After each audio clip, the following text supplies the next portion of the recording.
we'll be talking about microphones, but before we go there, I want to play you something. It's the same piano recorded with the same mic, just using two different techniques.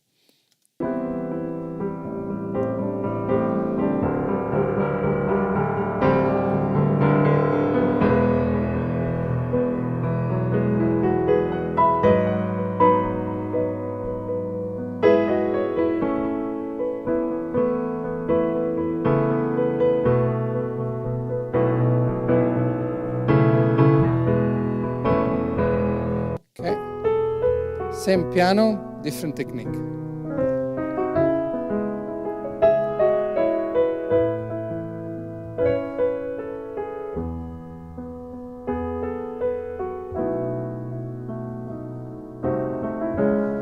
Okay, now why am I starting this session with this? It's obviously a grand piano, the Bosendorf, which I played to you before a few sessions ago. Same microphone, which if I remember well, it's AKG 414. Which large diaphragm condenser, we'll get to that just now.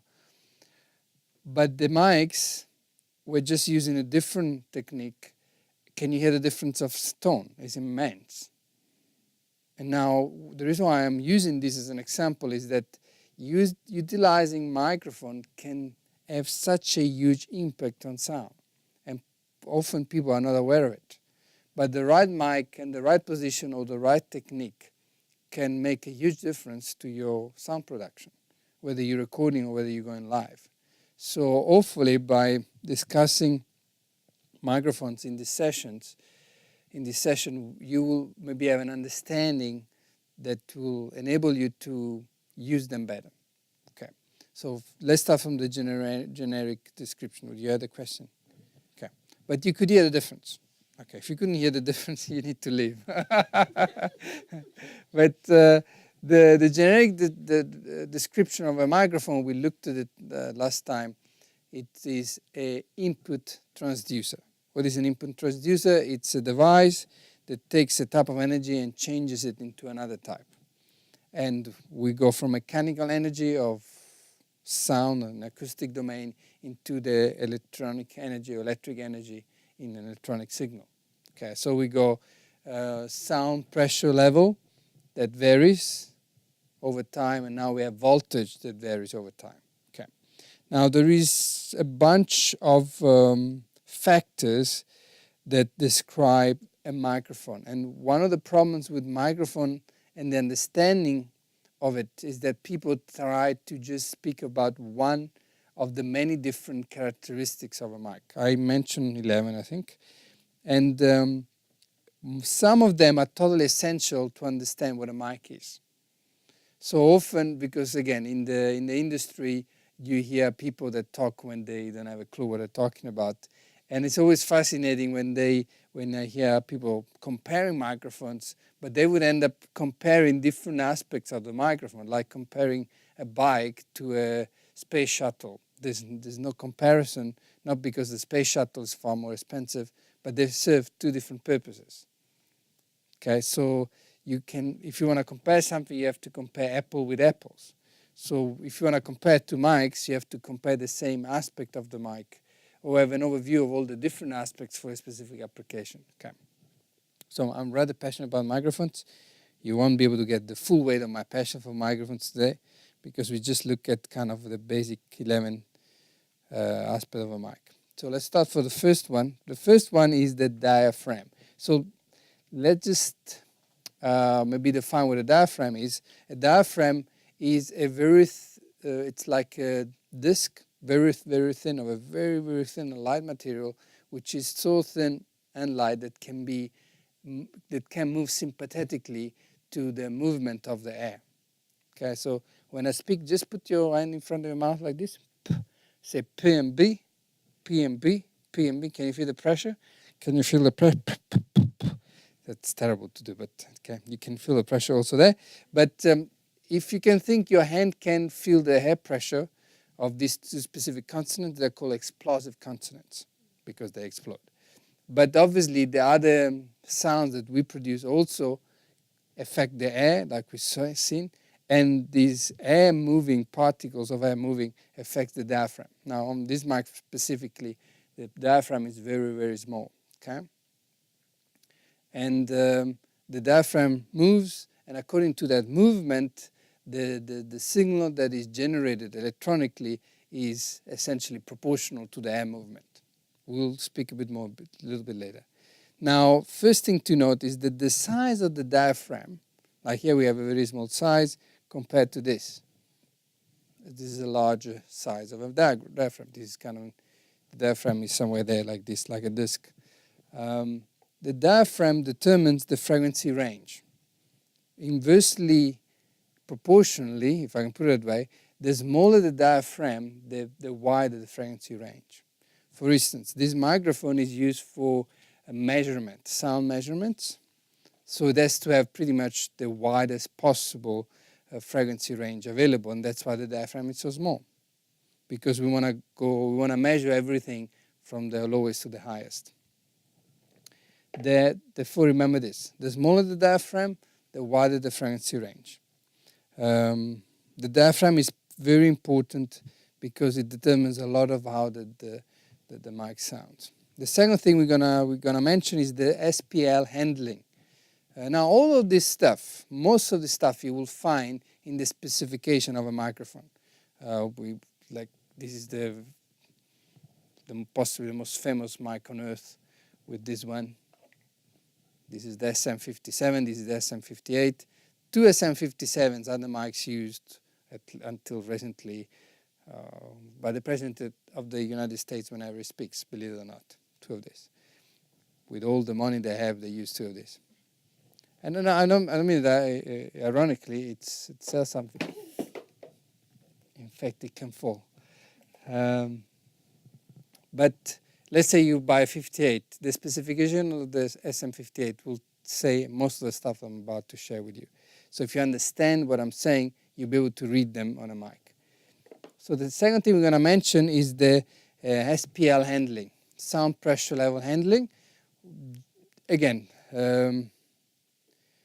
with technology improving, this value has really increased substantially over the last few years. So it's not as crucial as it used to be, but it's quite an important detail to know so that you can know how loud can this mic handle, even though it's the wrong way of saying it. But if you have a mic that can handle 80 decibel SPL, which is very low, you're not going to put it on a snare because the snare is far louder than that. Or you're not going to put it in the inside of a grand piano because both snare and inside of a grand piano can produce in the 130, 140 decibel SPL, which is a lot. So by knowing what application you need to cover or which instrument you need to mic, if you know that this is quite a high sound pressure level generating type of instrument, check this sound pressure level handling. It would be quite important because you might end up putting a mic on a source that cannot handle. So that's a small little detail, but very important. Again, I may be manic, but before I use any mic, I check all the specs. And I was doing a recording somewhere, and I was doing a piano, and the specs look, the mic looked right, but when I went to read the specs, I felt that if the pianist is really going to hit it, we are very, very close to not handling it. And so I eventually use another mic, just to give an example. The next one is the signal to noise ratio. And this is essentially how much tells us what is the signal that the mic generates versus the noise that it generates. Now, this is also very proportional to the diaphragm size.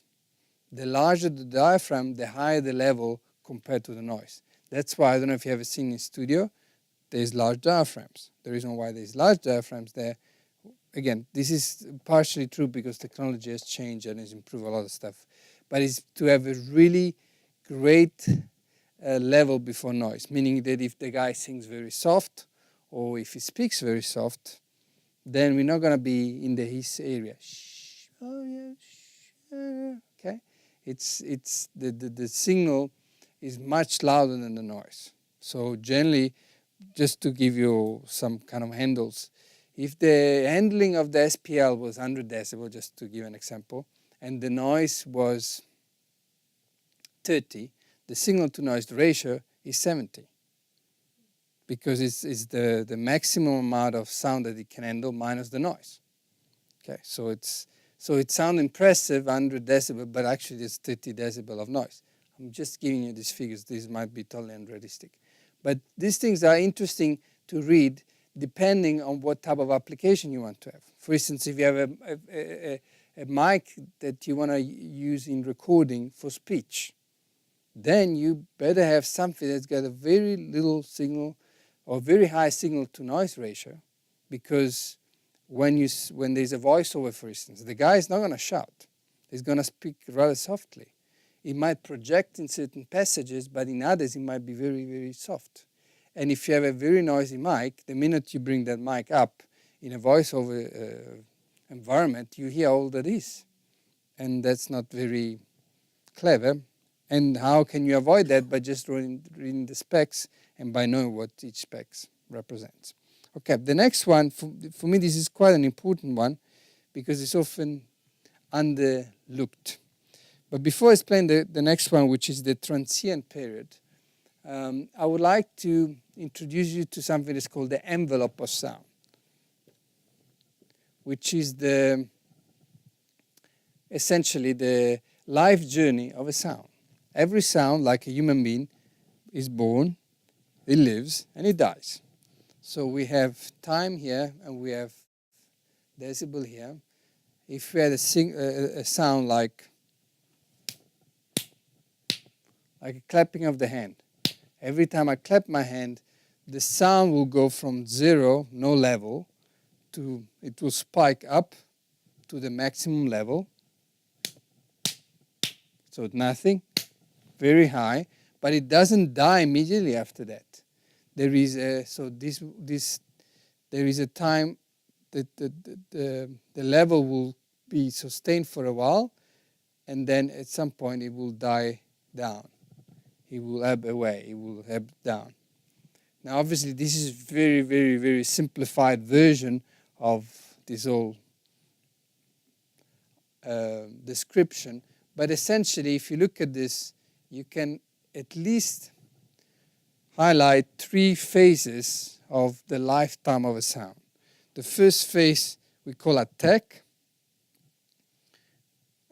with an A. The second phase we call sustain. And the third phase we call release.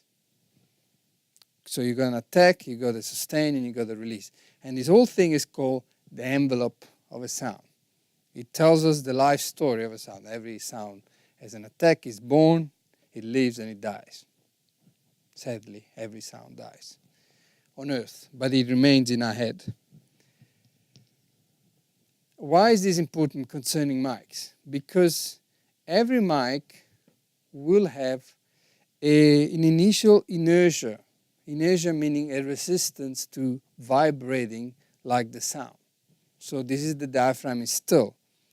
For it to start to move, it needs a little bit of time to get going. Okay? Now that time would be this initial time here, transient, meaning going from no moving to moving, and therefore it will affect the way the attack is portrayed. So this is the envelope, acoustic envelope. Let's put it into the mic, and we might have the following. Okay, remember these are the sustain is like this, the release is like that, but the attack is a little bit on 0, and after a while it kicks in. Can you see the difference? Now this one would have eaten a part of that one. So this chunk here is gone. And that is the very beginning of the sound. It's where the sound is generated. Okay? Now I'm simplifying maybe a more complex argument, but it's okay for this discussion. So the transient period in a microphone describes how quickly the mic kicks in. Therefore, if it kicks in quickly, it preserves the envelope really rather well. Now, in some type of instrument, let's say like a percussive instrument, this is a rather important factor. Okay? So some microphones, for instance, have a better attack time or a better transient period than others have. Now I had to go and choose a specific mic for a specific instrument, and I'm looking at a percussive instrument. I will obviously go for a mic that has got a fast transient period, because in that way I can preserve the naturality of the sound. Let me give you an example. I hope I find it. If I don't, we'll cut it later. Let me give you two snares. The one is with a mic which has got a fast transient period. The other one is got with a mic that's got a slower transient period. Let me just find it. Yeah, here it is. This is a bass drum.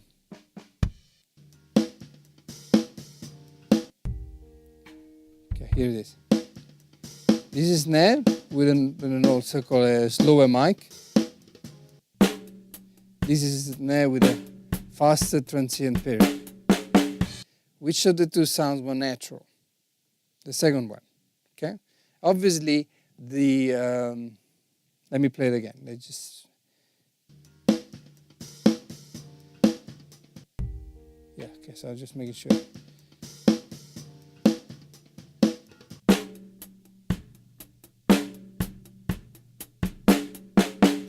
Okay. Obviously, there's other factors. The position is very different. So the second mic is not so close to the skin as the first mic, but despite the position, the actual sound is very different.